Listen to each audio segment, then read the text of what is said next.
नमस्कार, आपण पाहत आहात केपी महाराष्ट्र प्राईम न्यूज. बातमी मागचं सत्य, निर्भीड, निष्पक्ष आणि विश्वासार्ह. KP Maharashtra prime news. Madhavnagar Budhgaon परिसरात मोकाट डुकरांच्या वाढत्या उपद्रवामुळे शेतकरी व ग्रामस्थांचं जनजीवन विस्कळीत झालं असून या प्रश्नावर तातडीने उपाययोजना करण्याची मागणी करत पालकमंत्री व जिल्हाधिकारी यांना निवेदन देण्यात आलं आहे. प्रशासनाने त्वरित कारवाई न केल्यास रास्ता रोको व आमरण उपोषण करण्याचा इशारा ग्रामस्थांनी दिला.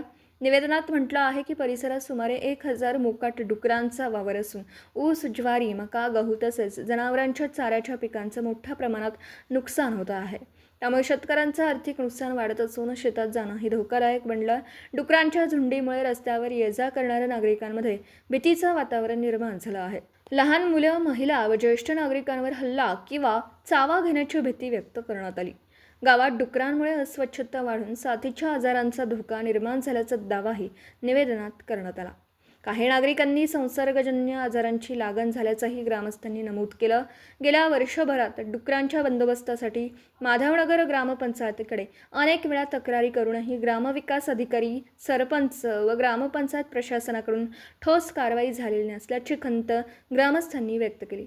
पालकमंत्री व जिल्हाधिकाऱ्यांनी या प्रश्नात लक्ष घालून मोकाट डुकरांचा कायमस्वरूपी बंदोबस्त करावा अशी मागणी करण्यात आली असून अन्यथा तीव्र आंदोलन छेडण्यात येईल असा इशारा निवेदनातून देण्यात आला.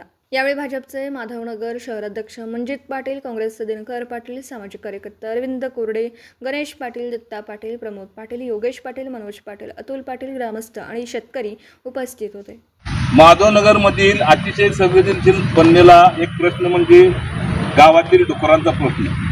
गावामध्ये कमीत कमी 1000च्या पुढे डुकरे झाले असून या डुकरामुळे गावातील सर्व बुधगाव माधवनगरमधील सर्व शेतकऱ्यांचे अतिशय प्रचंड प्रमाणात नुकसान चालू झाले आहे.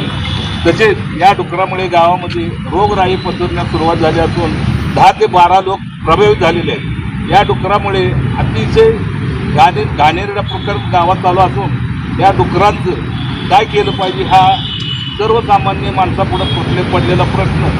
आज आम्ही इथं स्वतः कलेक्टर साहेब, सांगली जिल्ह्याचे कलेक्टर साहेब आणि सांगली जिल्ह्याचे पालकमंत्री माननीय चंद्रकांत दादा पाटील यांना निवेदन देऊन हा प्रश्न त्यांच्या हातात सोपवला आहे.